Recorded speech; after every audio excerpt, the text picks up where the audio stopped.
Welcome to The Big Rich Show. This podcast will focus on conversations with friends and acquaintances within the four-wheel drive industry.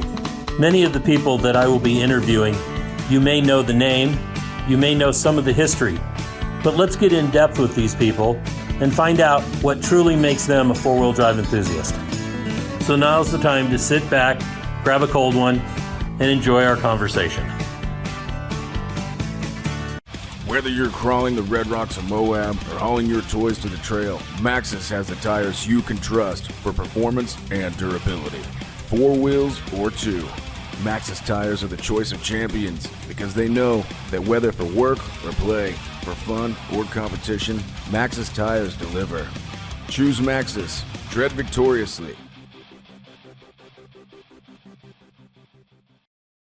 Why should you read 4Low Magazine?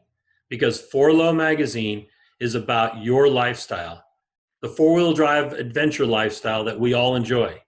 Rock crawling, trail riding, event coverage, vehicle builds, and do-it-yourself tech, all in a beautifully presented package.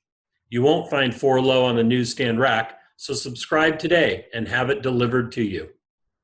Today's guest on Conversations with Big Rich is Rory DesJardin. Rory is the owner of RADesigns, which is a company that specializes in shift management systems.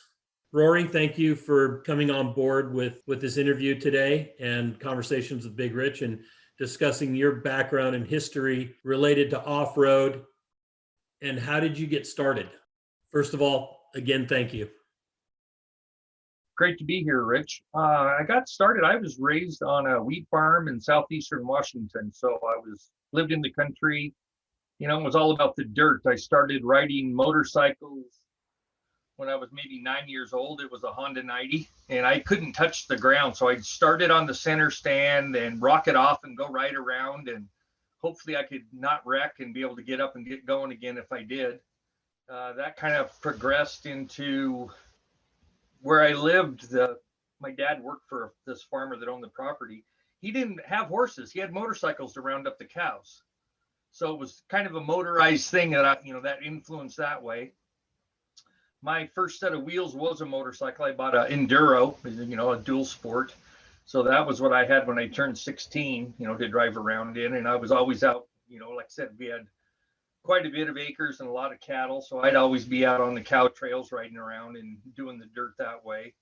That lasted for 2 years riding that. And then I was in high school and I bought a 70 Challenger.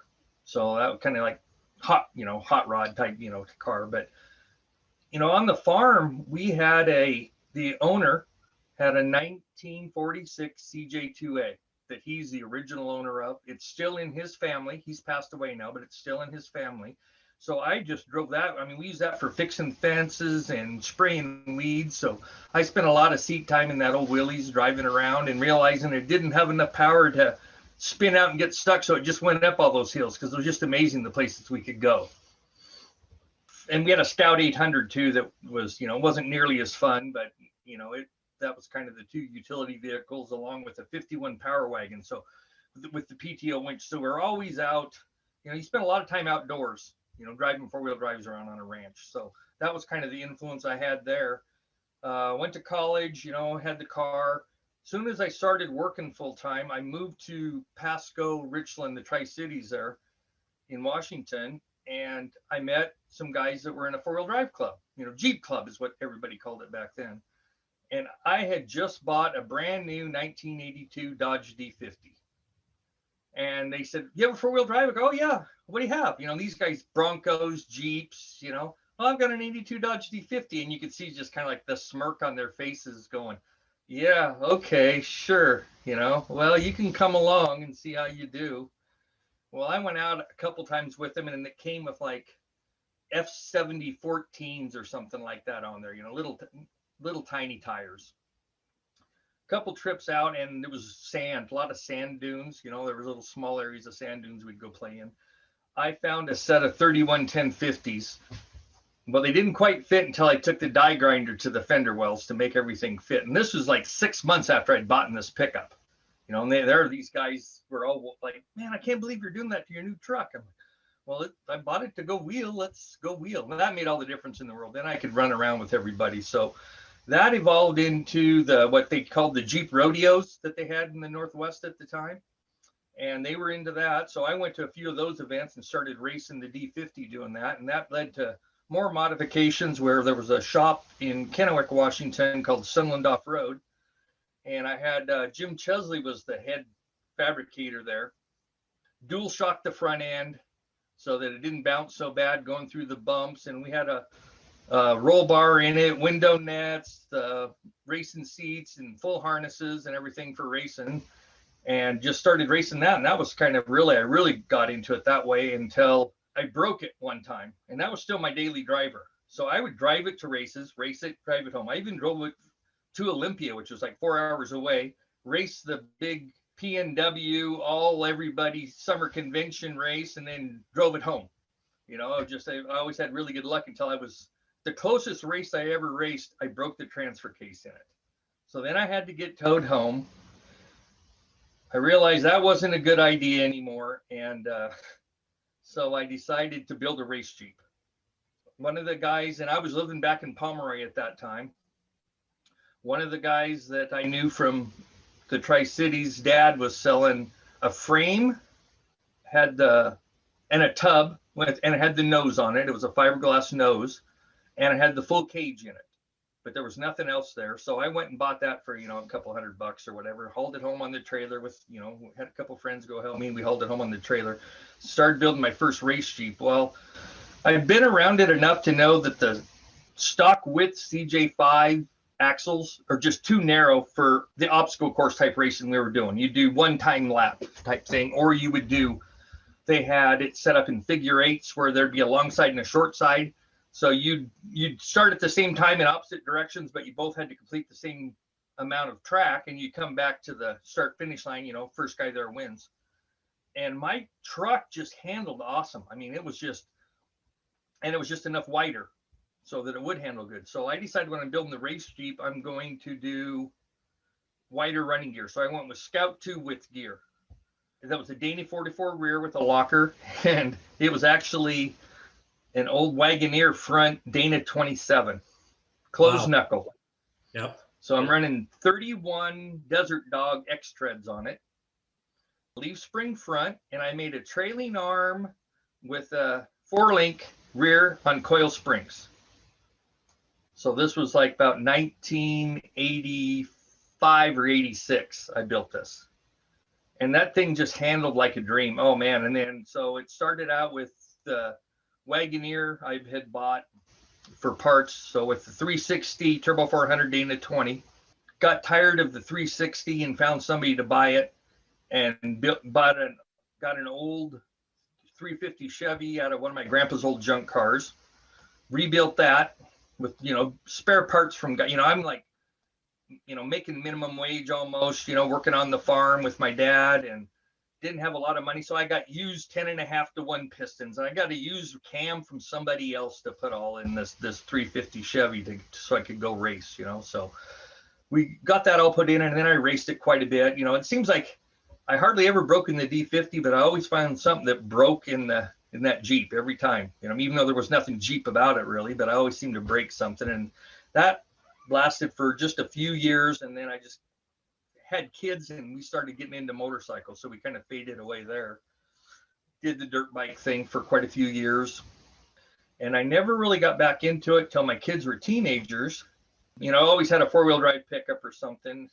Well, I guess between the racing, I traded that D50 straight across for a 67 Bronco to a friend of mine, a really close friend. Well, the 67 Bronco was the 302 3-speed, and it was rolling on 40s. Wow. So this was the era, this was the late 80s, and lifted trucks were the thing, and it looked like a stomper. They were like, monster mutter boggers or whatever, rolling down the road. It was a handful to drive. It was absolutely terrible. Well, I blew up the transmission in it, go figure. First, I blew up the front end. So we built a high pinion 44 narrow to half ton to put in it. Then the transmission went out of it, and I decided it was time to do something different. So I traded the 40s to another friend for a 429 and a C6 out of a Thunderbird. So I put that into that Bronco. Of course, I had to lower it down to get drive lines work because, you know, everything's longer and you get drive line angles right and everything. And you step down to like a 35 or something like that, you know, and we're still in the bias belted era. So it was the buckshot mutters that were on it, 35-inch buckshot mutters, you know, so that was still what was going on then. So I had that actually for quite a while, and it was fun to drive, but it wasn't much for four-wheeling. It just, honestly, I think it had too much horsepower. You know, it was too, you just didn't seem to want to, maybe it would if I had lockers, you know, that was in the era nobody was running lockers at the time. Even when we go snow wheeling, everybody's running open diffs. You know, we'd be on 3 feet of snow, packed snow, and 11, 15 true tracks with open diffs and just thinking we can go anywhere. You know, it was just a blast back then. So, so then we, jumping back ahead to my kids are teenagers, and one of them's, you know, he's a little bit more of the outdoor kid, wanted a pickup. So I bought this 1983 Toyota pickup, and it had quite a few miles on it and needed some work. So I pulled the motor and transmission out of it, and the transmission was actually, the housing was broke on it. Motor needed rebuilt because, you know, we're going to build this for the kid. We figured we'd just go clear through everything. Got a new engine for it, and I decided I wanted an automatic transmission in this Toyota pickup. So I went to this local shop where these guys were kind of Toyota guys, but they did all sorts of repairs. Said, hey, can you guys find me an automatic transmission to fit my 22R? Okay, you know, it was like 3 days later they called me up. Hey, we've got one. All right, cool. So I get all that bolted in, and then I realized, you know, like I was saying, it's been a few years because I was like the Turbo 400 C6, you know, transmissions and everything. And here's this electronic shift 4-speed automatic, you know. I'm like, well, what am I going to do with this? And no, literally, I'd put lockers front and rear, you know. I mean, I've just gone through this whole pickup to find that the transmission isn't going to want to shift because there's no computer. So then I set about on the internet doing some searching, and I found answers where people had done things, but there wasn't really a solution. So that's kind of got me started. Well, I'm going to build something to make it work. Well, I found out the on-off sequence, so I set up 2 rocker switches that I could flip on and off just so I could drive the thing around. Now that turned into a different setup with rocker switches, you know, toggle switches that I made work. And then finally I decided, well, I need something that's going to, you know, be more than trying to flip switches. This is just kind of ridiculous. That evolved into designing the rail shift controller, which is what you've got in your Jeep. Right. So that's the first generation of that came about. So I put that in there.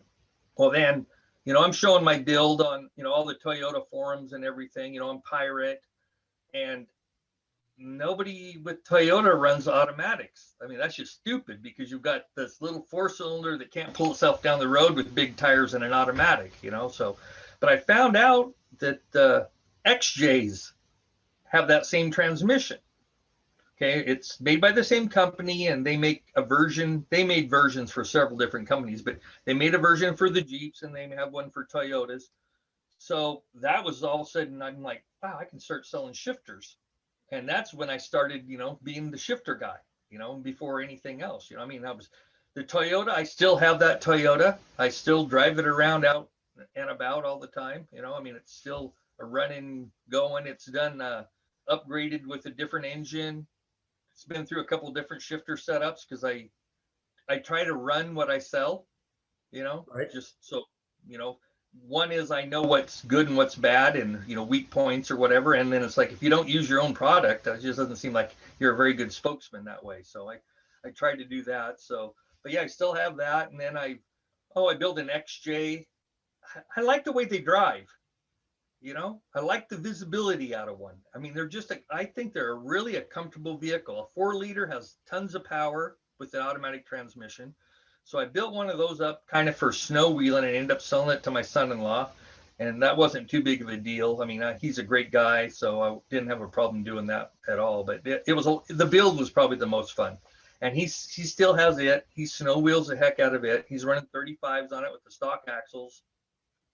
And it's snow wheeling, you know, you don't get the wear and tear you do in the desert or the rocks or anything. So you can run those little axles and, you know, as many times as we've been out together in like the last 10 years, he's never broken anything but a distributor cap. Wow. So it's been a lot of fun doing all that. So Let's go back a little ways. When you were growing up on the farm, yeah, that's an environment where you typically have to figure things out, meaning, you know, if you need something or you have to change something, you typically figure out a way to make it yourself. Is that what happened on the yes, farm? Is that oh, how definitely. Yep. We had a 50 by 100 Quonset hut that was the shop. Okay. And the owner of the farm, because I had a go-kart between motorcycles in there, as a little kid with a 5-horse Briggs on it.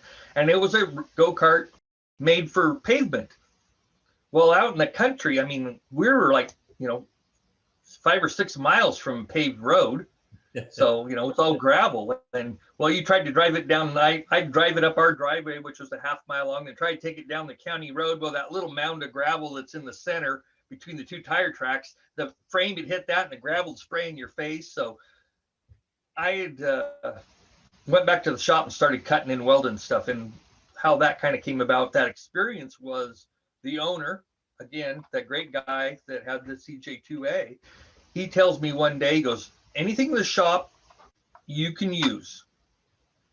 He goes, if you want to learn to weld, there's that 55-gallon barrel full of scrap, pull parts out of there, and you can burn all the rod you want. That's fine. And the cutting torch, whatever in here you want to use, just make sure you put everything away when you're done.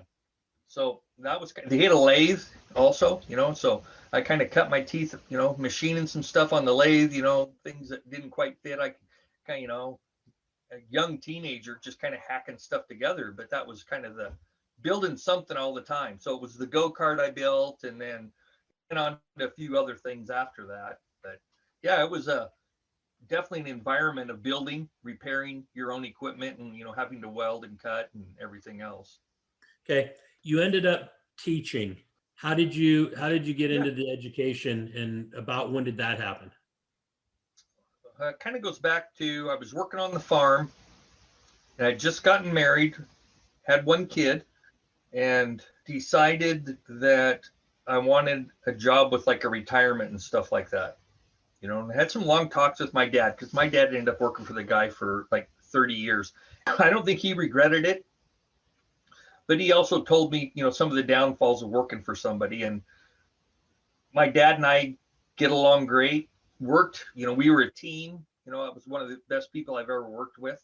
So I get a call from a fellow 4-wheeler that's a assistant manager of a machine shop at a factory that makes ammunition. Hey, you want a job in the shop? Yeah, send me your resume. So I get this job in this machine shop, and I start doing tool and die, learning all that job. I get my apprenticeship. I go through an apprenticeship program to be a journeyman machinist. From there, I was offered a job just kind of out of the blue to go to engineering to work to design bullets. Because I had a 2-year engineering degree. I have a 2-year engineering degree also. So I said, yeah, that sounds like a great opportunity. So I spent an entire year doing that whole R&D thing on a new hunting bullet. I got done, and I was just on loan from the machine shop at the time. And then they said, well, we want him to come back for another year to design the machine. So then I headed that all up. So we got that done. Well, those part-time, a year here, a year there. Then the next year was, well, we need to refine the process when we're in production. Well, that ended up getting hired full-time into engineering, just doing product development, and it was like, and I'm always good about a what if. And what if we try this? What if we try that? And developing things that way. So that my personality helped a lot that way. So that gave me the machining experience, engineering experience, and I'd worked there 20 some years, and I felt like I was getting dumber every day I was there. I just wasn't feeling inspired anymore. So I found a job. By that time I'm building shifters, afternoons and weekends. I had a small CNC mill, and this company's from Wisconsin who makes them. They had a job opening for an R&D engineer. So I said, I'm going to send them my resume and see what happens. So I sent them my resume. the owner of the company, it's a small company of like 20 people, calls me the next day and says, well, we're going to fly you out here for an interview. So I fly out to Wisconsin, do the interview, get the job offer that day, move to Wisconsin. So while I'm at Wisconsin, besides designing new products, helping with technical support on the existing products, we'd have monthly classes that teach machining. So I was part of that.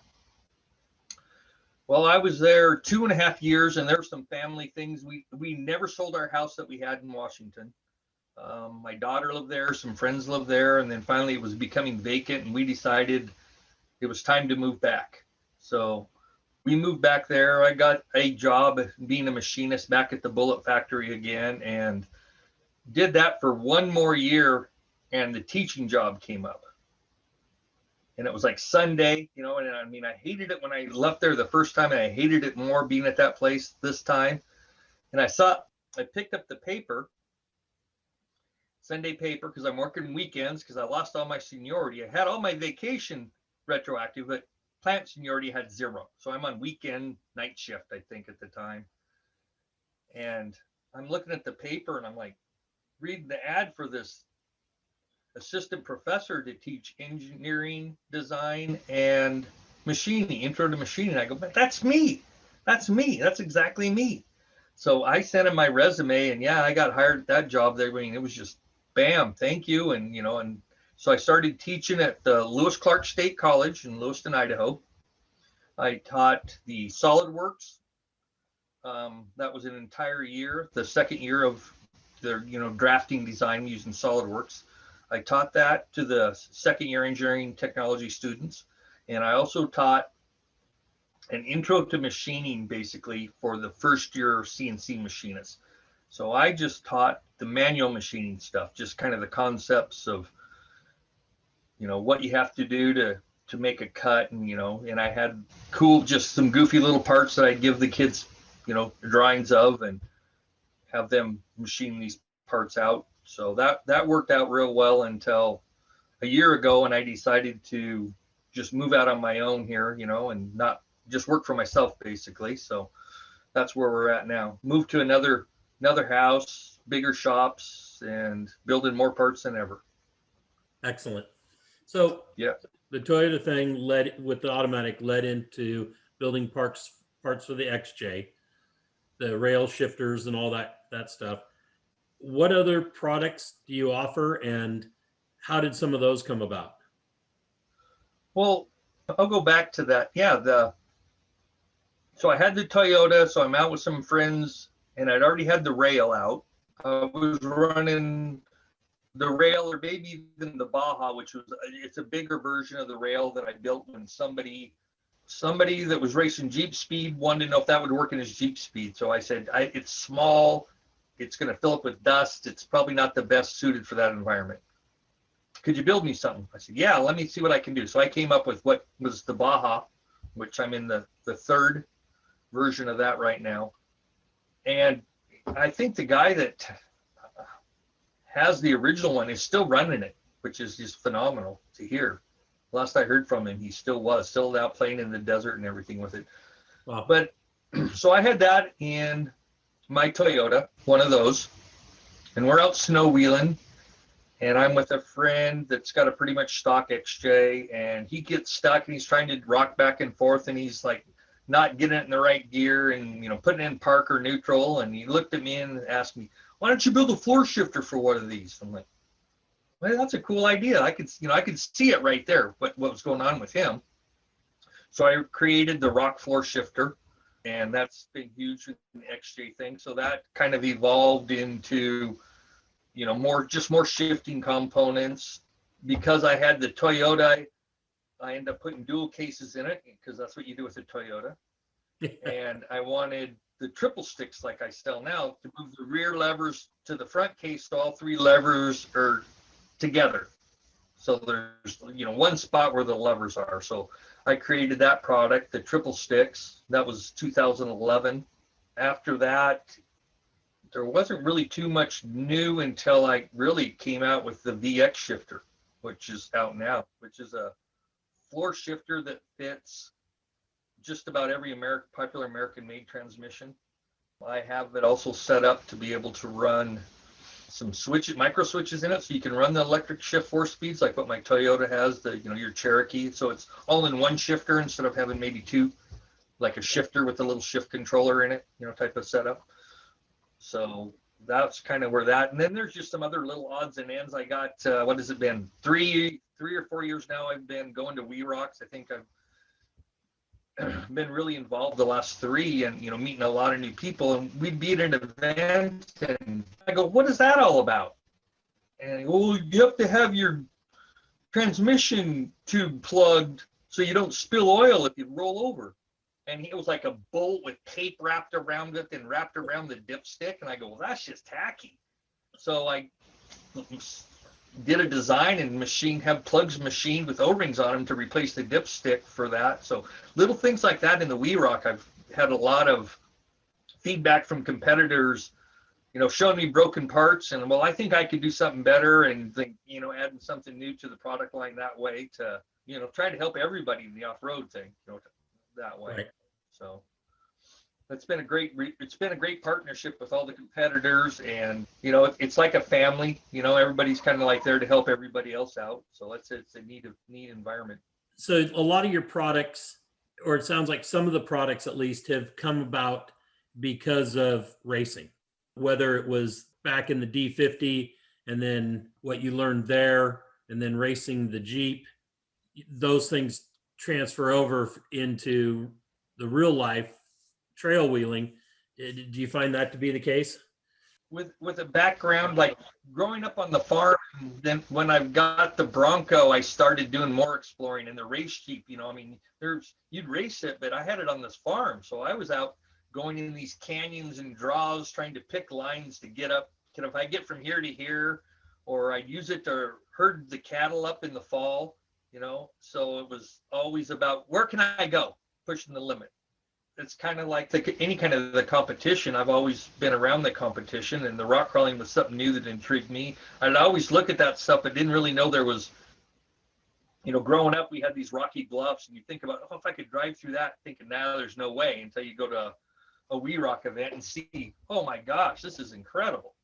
Wow. So all of it, I think, flows together, that that my background and everything I've done to be where I'm at, doing what I am now. So it was more about product development, came about from just trail wheeling and with friends and stuff. It's probably most of it has come from trail wheeling, hanging out with friends, in conversations, from the beginning of, why don't you build one of these, or what if we had one of those? And I still get phone calls asking things like that I, sometimes it's like, well, yeah, you and one other person in the next 13 years is going to want that, or, hey, that's a great idea, let me see what I can do. But it's weekend stuff, the people I'm around, that you talk. It's just, you're hanging out, you're talking to people, and, things come up in conversation. So, and I like a challenge, so I'll look at to see if it's possible, if it fits what I want to do. I don't usually, if somebody says, hey, well, why don't you build a twin stick for an Atlas? Well, there's like 2 or 3 other companies that already do, so I really don't have an interest in doing that. That's right. Not really what my business model is. I try to be innovative within the realms of what I do, and kind of specific for that. My VX shifter, the floor shifter I have now that I'm selling, it's really not like what anybody else has. So that, I don't think I'm trying to take, a market share away from anybody else totally. Of course, there's other shifters out there that people are using, but I think I've done something better and more unique. So I don't feel like I'm, impeding on somebody else's business, that way at all. It's just, I saw a need for something I thought could be improved. So I decided to jump in it that way and see what will happen. So that's kind of been it all along, like you said, friends, just even customers, that will call and ask, hey, I heard about you. Could you do this, do you think, or whatever? So when I visited your shop at the old house, you had one of the products that you showed me that I really liked was they were like a hold down clamping system type thing that, for just about anything to put into your vehicle that you wanted to clamp down. and I don't remember if they were all stuff that attaches to tube, or if you could use it like anywhere. Do you know what I'm talking about? Yeah, that's the EMS mounts that I have. They can attach to a tube or they can attach to a flat plate. You're not limited to a tube only with the way they're designed. Fire extinguisher mounts are probably the most popular thing guys are using them for. Quite a few of those guys, that I've met in We Rock are running them now. And they've survived some pretty good bashes and stuff, and they're still usable. Guys have used them for their Bluetooth speakers, so you can take them in and out. They're locked in securely when they're out wheeling, listening to their music, but they can pull a pin and be able to take them out. Yeah, it's pretty versatile that way with whatever you really want to try. I mocked up one to put a first aid kit on. Nice. So, because that seems to be the thing that's always buried somewhere inside a vehicle, it's like, and that's probably the thing you want on top the most, right behind the fire extinguisher. Yeah, exactly. Yeah, it's little things like that that's just like, I didn't like what was out there at the time. Where we live in the Northwest, I live on the dry side of the state, but still a lot more rain and humidity than what you get in the Southwest. So there's these bare steel mounts that guys make that are 100% functional, but one trip out in the snow wheeling, they just surface rust, and you're got to spray them down with WD-40 or whatever, So I decided something that would be all aluminum. They're anodized, black, kind of a neutral color, and yeah, that's what's in the back of my truck now for my fire extinguisher. So, and it's there all the time, out in the weather all the time, and you can still, stainless hardware, so you can just, it'll always be ready to use no matter what the weather is. Right. What other products do you have besides the VX shifter, the rail, the triple stick setup for the Toyotas, and those mounts? Are there any other products that we should know about? One of the things that's actually kind of halfway caught on is just some different shift lever components for the Atlas transfer cases. Okay. That kind of came about the same way. I was approached about, hey, look, this broke when I was out wheeling. What do you think? And I looked at the parts and I go, well, that's interesting. Well, I think I could come up with something better. And I did. And so far, everybody's really gave me really positive feedback on how that works. And I called a heavy duty kit for the Atlas shift kit. And it's some rods and heims and different pivot bolts that seems to take some of the spongy, the feedback I get, it takes the sponginess out of the shift feel. Right. I don't have an Atlas, so I can't really say, how it works, but I have great people that I've supplied test parts to that have given me some great feedback, and it's actually worked out real well. Excellent. That's important for sure. You're up in Washington. You're up in the area you're at now is Spokane area. So we're in about 30 miles from the Idaho border. I would kind of call it truly eastern Washington. We're really not the north, and we're really not the southeastern part, but it's, like I said, a little drier here. Where I live, it's the end of a dead-end county road. It's all timbered pine trees, so it's nice to have a rural location, but still be 15 minutes from anything I need in a big city. 10 acres. 5 acres. Oh, 5 acres. 5 acres. Okay. Yep.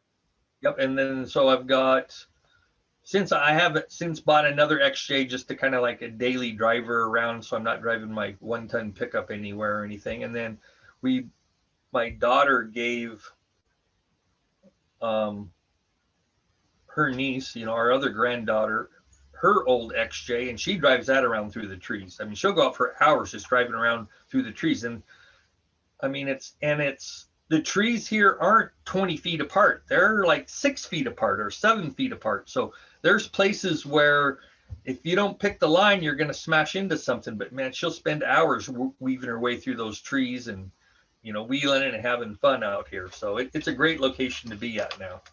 And that's heaven, correct? Yes, that's heaven. So what's on the future? Are there any products that you have Well, you probably don't want to talk about future products because you don't want anybody to jump the gun on you. You know, I think that's kind of unique. No, I nothing huge. The VX probably to expand that more, you know, and I'm just working on getting that promoted to everybody. And it is, you know, it is catching on. It's tough to come out with something that isn't like the rail shifter. You know, there was no competition when I started that, so that wasn't really too big of a deal. Well, stepping up into floor shifters, there is competition, so you have to, you know, work your way into that market and talk to the right people, and you know that'll help you, you know, through whatever goes on. You know, like I'm a marketing partner with the We Rock events, you know, so that's great for getting it out to those guys. And when a couple of people that are our competitors have really helped promote my products too, so that's been a great asset that way. You know, it's people like that that you have to hook up with, I think, you know, organizations, and you know, to help, you know, see who you are and what you're doing. And through the competition scene, the guys that are competing are also trail wheelers, and their friends and people that they end up wheeling with see what they're using. And everybody Right. wants, you know, truly, people want to be racers. You know, they may Oh not, yeah. they may be closet racers where they don't really want to go out and compete, but they want their stuff to be as good as. Oh, definitely. Yeah, I think that's definitely to the T. Is that you know, I grew up when I first started, so I had that D50, and you know, I mean, IFS, it like handled in the whoops and stuff better than anything, you know, better than a Jeep ever thought of, and a longer wheelbase and everything, you know. And you know, it's like Walker Evans, you know, I want to grow up to be like Walker Evans, you know, Rod Hall, you know. So let's discuss your working relationship with other companies to produce the products you're doing.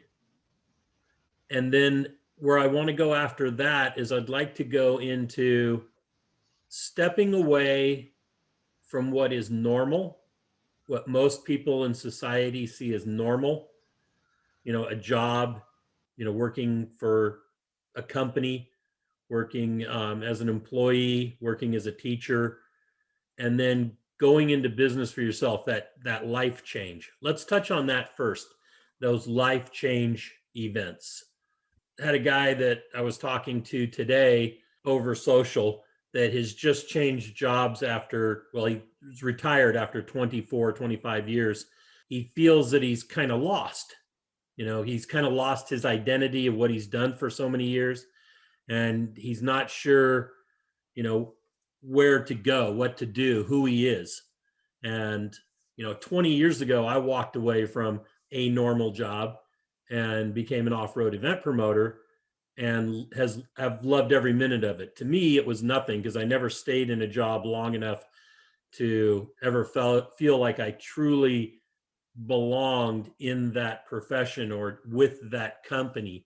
So going to work for myself a number of times that I had done in different job venues was easy.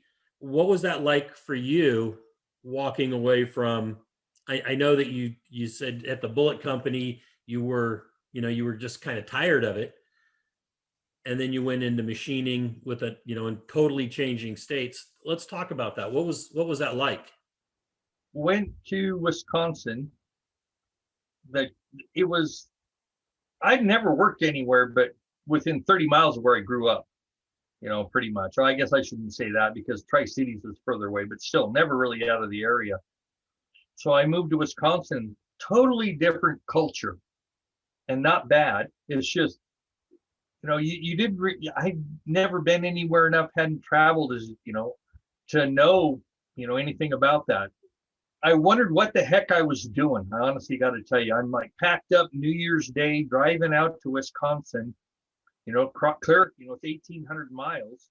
And I'm just thinking, is this the right thing to do? This is absolutely insane. You just left a job, you know, you've had for 22 years to drive 1,800 miles and hope this is something you're going to want to do. So definitely emotional feelings that way.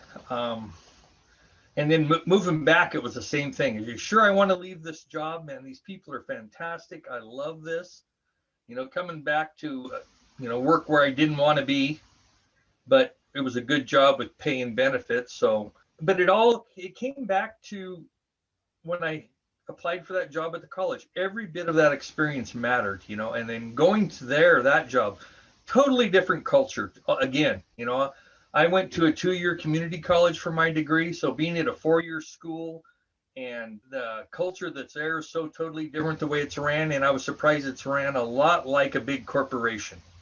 There wasn't really a lot of changes that way, except the people I worked with were fun. I had really a great, the people I worked with in our area was just a lot of fun people. So it was a great, great job. So then the next big job change is like to not teach and to build shifters. So I started in 2008. I started my company. So now come 2019, and I decide to quit teaching, which I absolutely loved, move to Spokane, and just go out on my own to do this full time.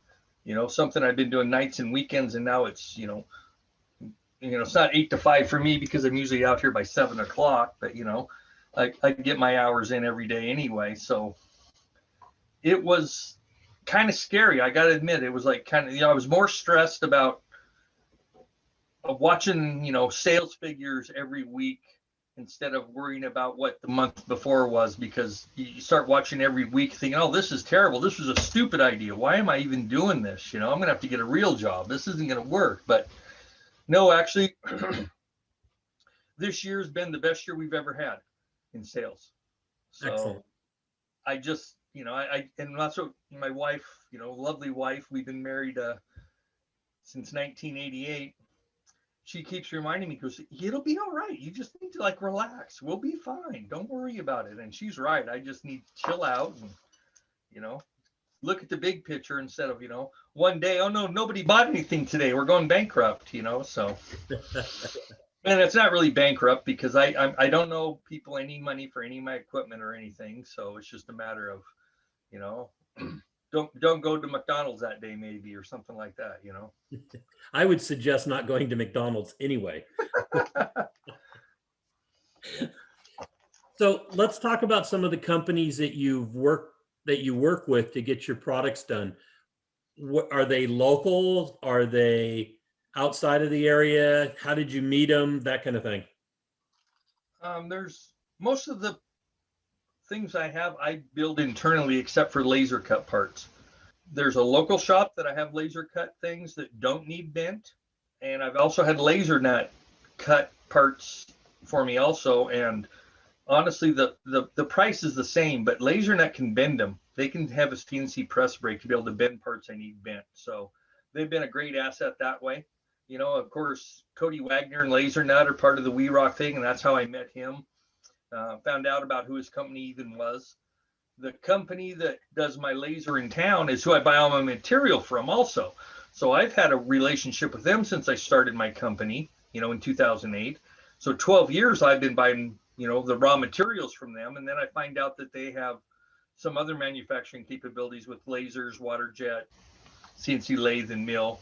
When I moved to Wisconsin, I decided I was tired of outsourcing parts. So that's when I redesigned the rail and the Baja, because I didn't have a CNC lathe.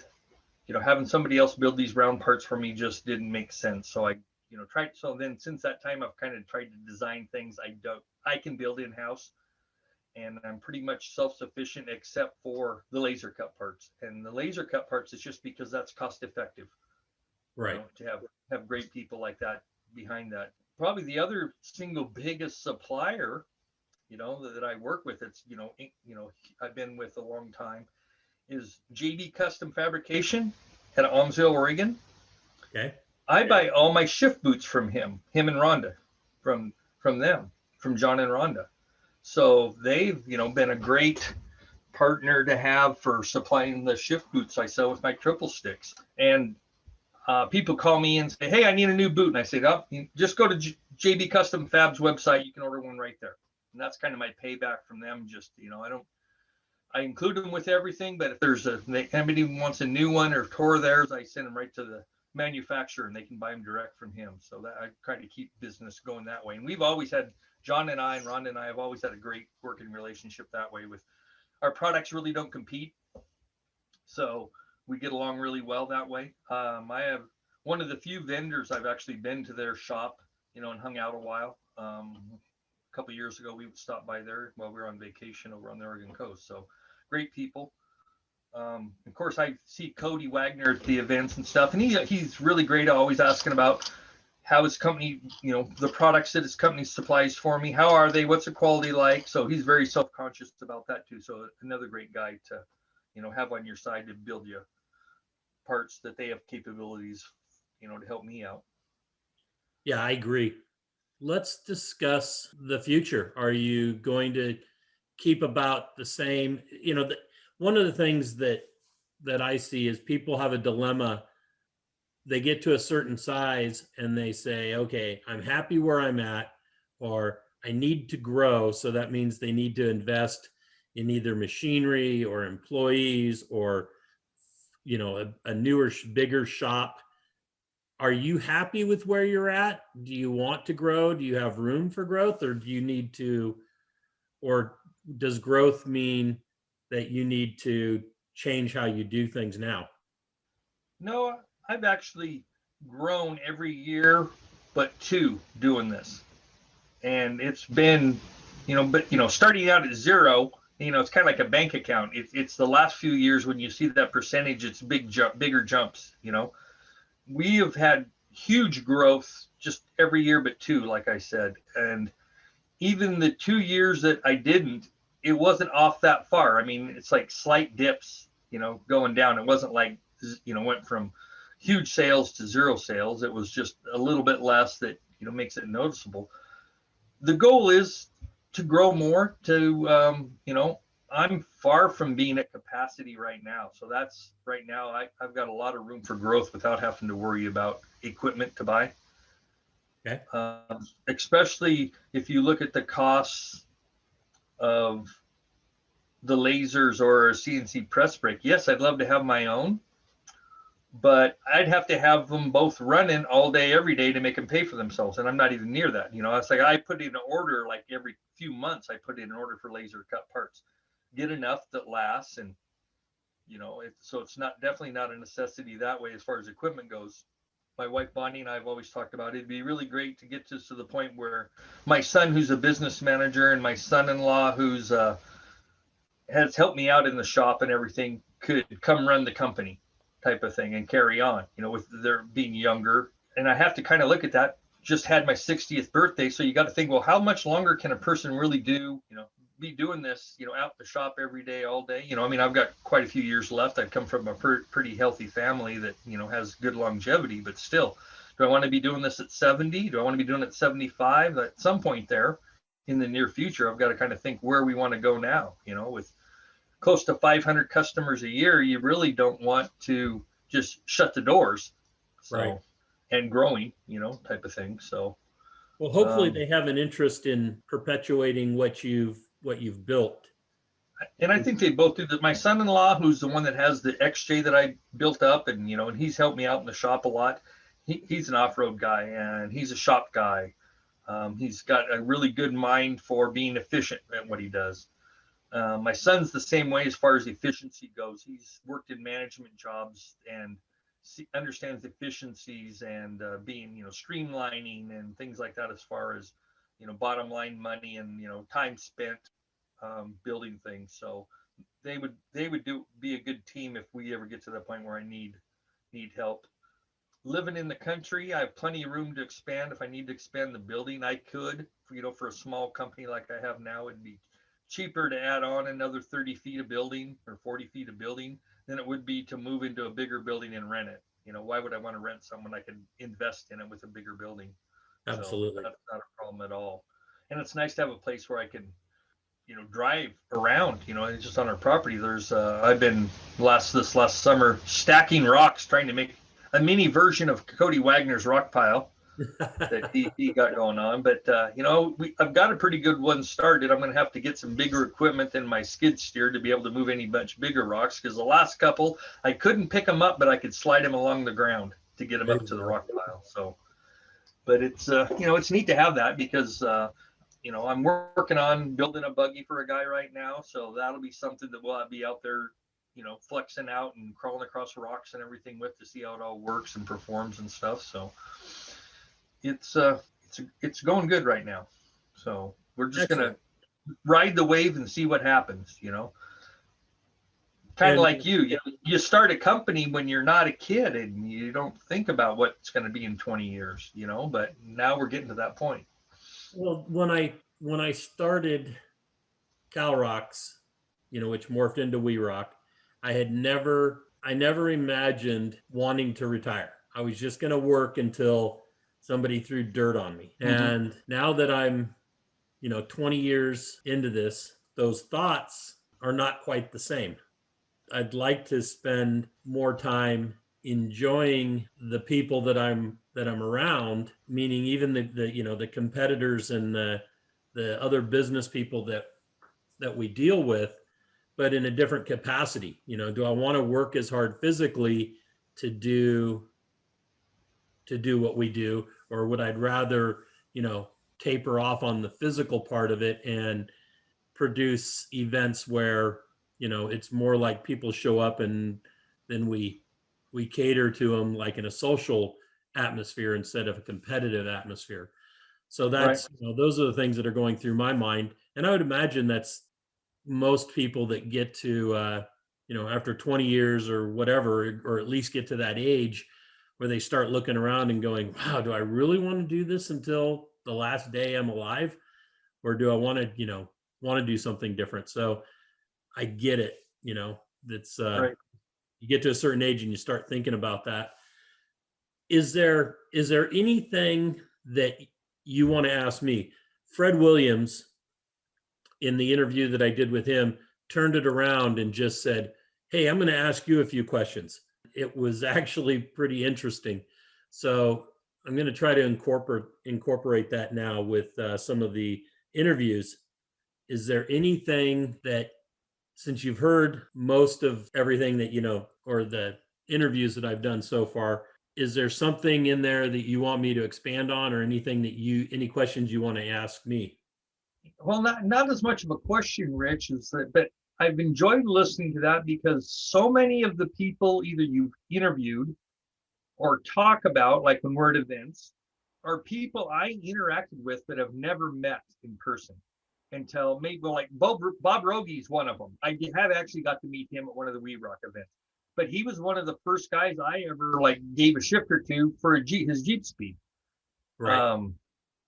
And then there's just been numerous other people that are customers of mine, hooked up in the industry at some point that I'm like, oh yeah, I remember talking to them.